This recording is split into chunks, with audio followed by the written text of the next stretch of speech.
Assalamualaikum warahmatullahi wabarakatuh. Waalaikumsalam warahmatullahi wabarakatuh. Bismillahirrahmanirrahim. Alhamdulillahirabbil alamin arrahmanirrahim maliki yaumiddin.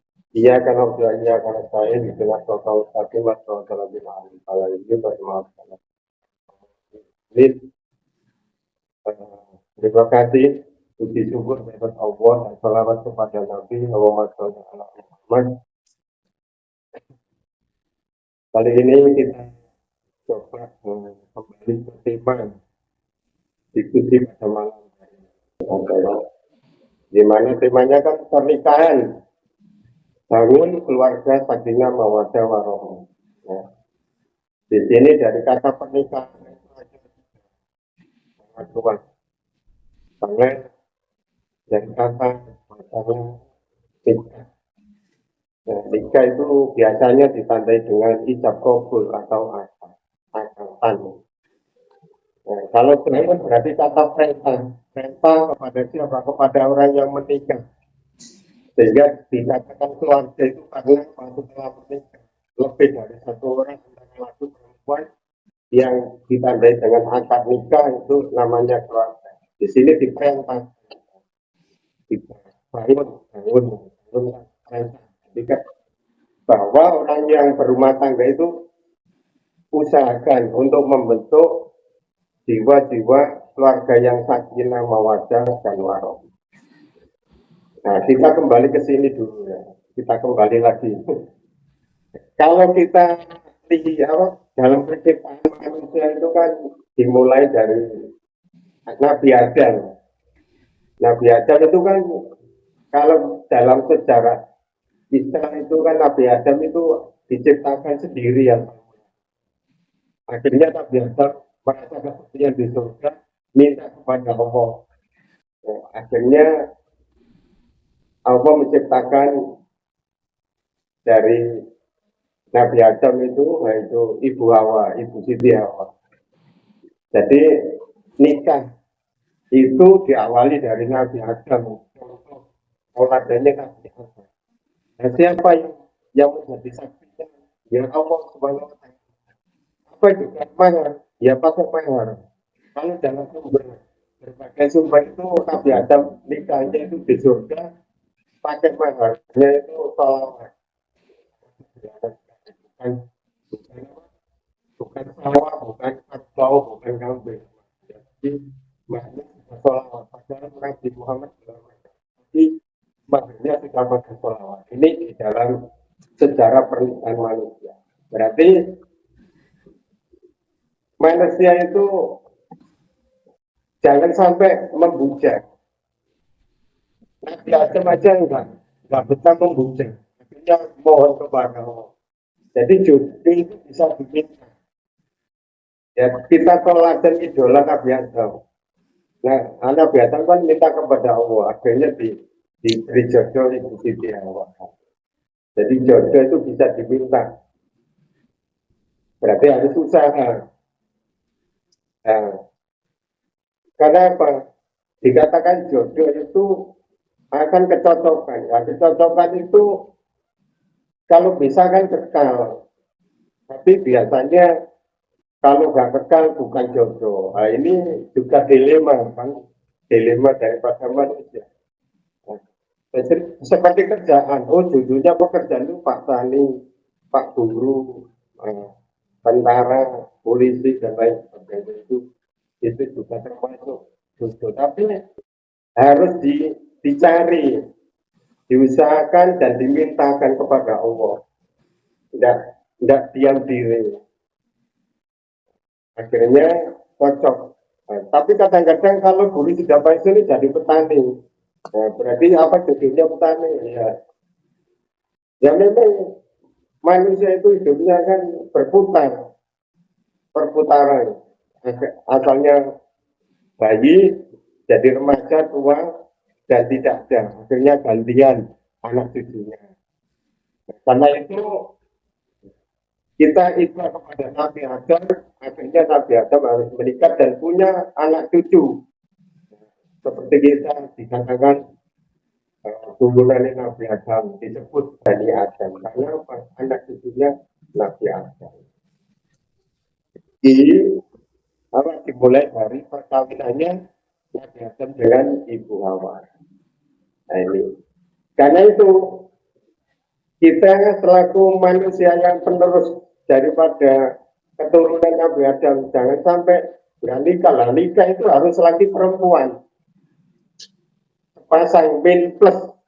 Kalau nggak ada min plus nggak bisa nyala lampu itu. Bisa ada min plus. Jadi menikah itu harus laki-laki dan perempuan. Itu sudah sunnah alam, sunnah tua.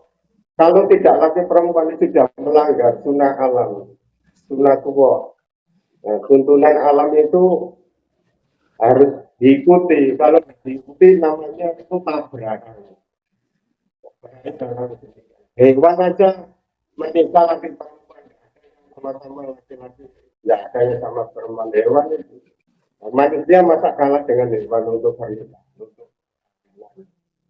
Jadi jangan. Karena itu yang diperintahkan oleh Allah Ta'ala agar sakinah mawaddah warahmah itu adalah manusia yang menikah. Nah, kalau belum menikah bagaimana? Nah, walaupun belum menikah kan punya bapak ibu asal mulanya kan. Nah, di sini harus juga menunjang agar apa? Dalam rumah tangga itu bisa warahmah, bisa kasih sayang di antara anggota keluarga. Tentu dimulai dari pemimpinnya. Makanya di dalam kartu keluarga itu kepala rumah tangga itu adalah ayah bapak yang memimpin daripada anggota keluarganya, istri dan anak-anaknya. Lalu bagaimana kalau orang tidak punya anak? Yang harus diusahakan sampai punya anak agar ada penerusnya. Kalau nggak punya anak, ya punya saja. Wong contoh daripada nabi-nabi seperti Nabi Ibrahim itu nggak punya anak-anak, akhirnya sampai tua baru punya anak. Nah, punya anak Nabi Ismail, terus lahir lagi Nabi Ishak. Makanya marilah kita ambil daripada contoh Nabi Adam dan ibunya apa pernikahannya Nabi Adam dan Ibu Hawa di mana juga pakai mahar. Jadi nikah ini harus ditandai dengan adanya ijab kabul yang disebut dengan akad terbentuk keluarga. Agar ini harus diperintah untuk apa? Agar bisa menjadi sakinah mawaddah warahmah. Siapa yang memerintahkan? Ya dirinya sendiri ini. Makanya nggak boleh tenang. Lelaki itu kan pemimpin. Nggak boleh tenang-tenang, harus banyak belajar. Karena nanti dimintai pertanggungjawaban laki-laki untuk apanya? Ya untuk dirinya, keluarganya, istri dan anak cucunya sudah seberapa keimanannya, sudah seberapa keislamannya. Ayah ini yang dimintai pertanggungjawaban. Makanya laki-laki disebut arijalu qawamun 'alan nisa. Ini yang harus memerintahkan dirinya ini agar apa? Membentuk keluarga itu bisa sakinah mawaddah warahmah seperti yang dicontohkan oleh tapi keduanya harus sadar karena itu nikah itu harus dilihat dari tujuannya itu apa sih asal mulai tujuan nikah memenuhi kebutuhan biologis atau memenuhi perintah agama. Jadi dilihat tujuannya dulu. Namun demikian kalau kita lihat dari definisi daripada imam definisi nikah ini kalau Imam Syafi'i dari mazhab Syafi'i itu nikah itu adalah mencakup pembolehan melakukan hubungan seksual dengan lafaz nikah atau tasbih atau lafaz yang maknanya ini kalau mazhab Syafi'i. Lalu kalau mazhab Maliki nikah itu merupakan sebuah akad yang menghalalkan hubungan seksual dengan wanita yang kaum bukan majusi, bukan bapak saya, milik ahli kita. Atau menggunakan lapat. Kalau mazhab Hanafi bagaimana? Kalau mazhab Hanafi itu akad nikah bisa diartikan sebagai bahwa hak milik. Hak milik. Hak milik itu apa? Untuk melakukan hubungan seksual dengan seorang perempuan atau laki-laki yang tidak ada halangan untuk dinikahi secara. Lalu kalau kita lihat dari mazhab Hambali, nikah itu bisa diartikan adalah perkawinan atau akad yang diakui di dalamnya lafaz nikah, tajwid dan lafaz yang punya makna sepadan. Jadi lebih lanjut, hakikat pernikahan adalah salah satu ciri manusia. Jadi ciri manusia itu sejak Nabi Adam kan itu saya mulai dari sejarah Islamnya dari Nabi Adam bahwa manusia itu diciptakan oleh Allah Taala itu berpasang-pasangan, berpasang-pasangan, laki perempuan, tidak bertabrak-tabrak, laki-laki perempuan dan itu harus laki-laki dan harus ada perempuan. Jadi Nabi Adam alaihissalam dan Siti Hawa itu menikah di surga, bukan di mana-mana. Nah, namun setelah itu Nabi Adam diturunkan ke bumi. Karena perbuatan hilafnya pada hari Jumat, Allah menurunkan Nabi Adam ke bumi.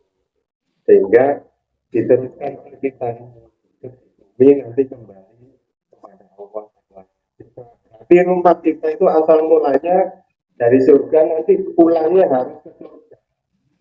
Nah, itu. Nah, ada sebuah riwayat bahwa sebaik-baik hari yang padanya matahari terbit adalah hari Jumat.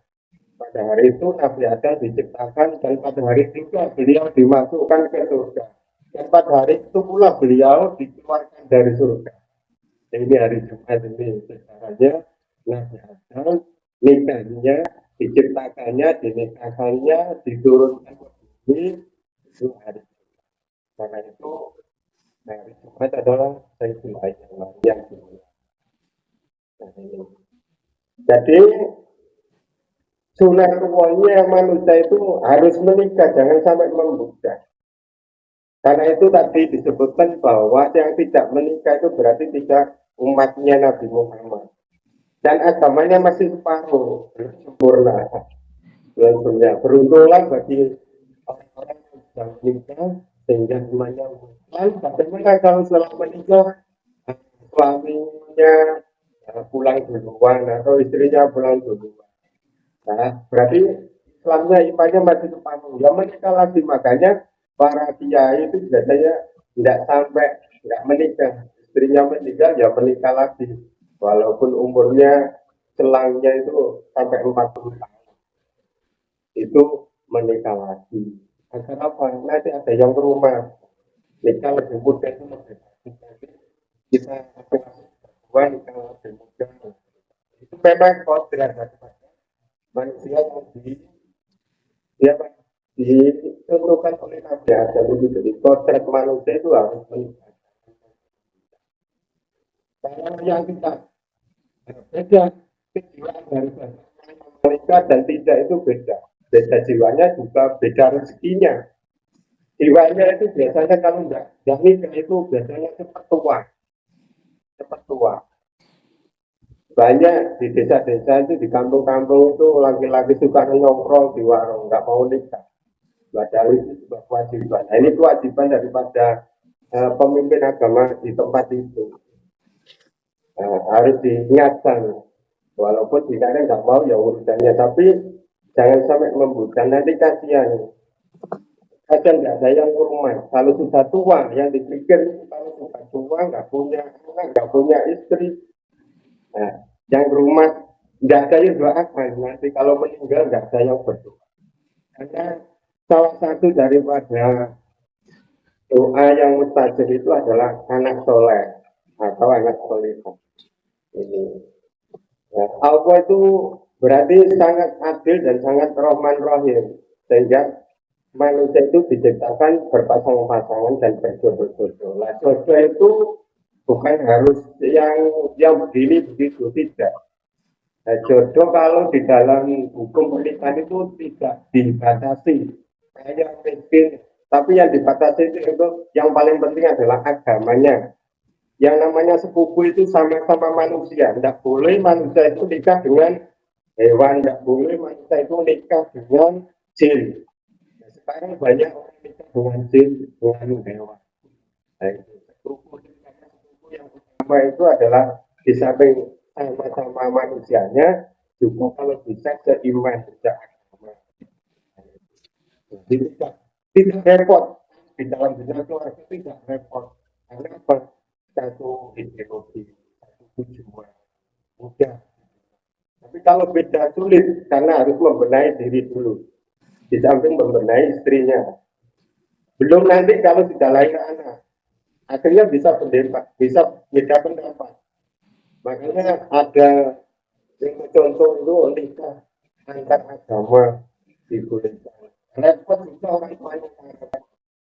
Repotnya nanti kalau sudah tua anaknya ada yang beragama begini, yang satu beragama begitu. Nah, ini nggak bisa dalam satu rumah tangga ini. Nggak bisa rukun. Beda itu. Walaupun di dalam satu agama itu diajarkan kasih sayang, tapi yang namanya keyakinan di dalam iman itu otaknya itu terisi berbeda. Tetap namanya itu berbeda. Maka Allah memerintahkan kalau tidak itu yang paling penting adalah dia ya, namanya apa? Selain itu yang saya sampaikan yang jelas kita kalau mau menikah itu niatkan niat yang baik untuk melengkapi agama, menyempurnakan agama. Jangan sampai kita itu salah niat, salah tujuan. Karena apa? Harus ditanamkan agar keluarga itu sakinah mawaddah itu kuncinya apa? Nah, kuncinya ini memang dalam satu rumah tangga itu kalau selamanya kejadian itu tidak seindah yang kita kita harapkan waktu sebelum nikah. Indah itu. Tapi setelah nikah, yang namanya piring itu selalu berbeda. Nah, kalau tidak saling menyadari, karena itu kunci daripada rumah tangga sakinah mawaddah warohmah itu yang pertama saling mencintai karena Allah Subhanahu Taala. Ini yang paling penting. Perasaan cinta ini kepada pasangan hendaknya itu dilakukan bukan karena fisik ataupun harta, harus dipupuk kembali. Tapi yang sudah nikah walaupun sudah tua, setiap kalau bisa itu seminggu sekali itu ada pupuknya dan ada siraman airnya. Itu. Nah, ini mohon mengerti bahwa bagi yang muda nggak masalah, tapi bagi yang tua jangan sampai tidak disambangi tanaman itu. Namanya lahan itu harus dipelihara, ya, ya dicangkul, ya dipupuk, ya disiram. harus harus dibina terus walaupun sudah tua renta tenaganya paling minimal itu maksimum 1 minggu sekali atau sebulan sekali harus dipilih lahannya itu agar supaya tertanam terus warohmanya di antara keduanya yang sudah tua itu kan yang diharapkan hanya warohmanya. Kalau yang lain-lainnya itu sudah duluan itu. Warohmah ini yang paling penting. Yang kedua, mensyukuri apapun yang diberikan Allah Subhanahu. Kalau kita sudah tua itu apa sih yang kita harapkan untuk sudah tua berapa. Jadi kita harus bersyukur. Bersyukur sudah punya istri, sudah punya anak-anak yang soleh, kita syukuri. Ya. Tinggal kita rajin ibadahnya. Jadi kunci yang pertama itu saling mencintai walaupun tidak tua. Yang kedua kita syukuri apapun yang yang ketiga ini harus menjalin komunikasi dengan rutin. Setelah sholat maghrib jamaah omong-omongan ini piye ya piye ya anak sinokono harus komunikasi antara keduanya tidak melulu makanya Hati Putri menjelaskan bahwa perempuan itu kalau tidak didengarkan bicaranya itu kita nggak bisa tidur, nggak bisa tidur, harus diterima apa yang mau ditanyakan. Istri ini memang harus lebih banyak bicara. Kalau nggak lebih banyak bicara, laki-laki itu bisa lemah, nggak kerja malam. Karena harus diingat laki-laki kalau sudah semacam ini sudah umurnya sudah usia itu harus harus dipecut sama istrinya. Nah, yang keempat harus sadar dengan tugas dan kewajiban masing-masing, terutama itu. Nah, kita harus sadar, menyadari di antara suami istri. Harus menyadari. Yang kelima, saling percaya dan menahan egonya masing-masing. Ini kunci rumah tangga sakinah mawaddah saling mencintai, mensyukuri, menjalin komunikasi, sadar, dan saling percaya di antara keduanya. Terima kasih atas waktu yang diberikan untuk saya. Kurang lebihnya, mohon maaf, salah itu dari saya, kalau benar dari Allah Ta'ala. Akhirul kalam, Assalamualaikum warahmatullahi wabarakatuh. Waalaikumsalam warahmatullahi Waalaikumsalam warahmatullahi wabarakatuh. wabarakatuh. Terima kasih Pak Badi atas tanggapannya pada tema pertemuan hari ini.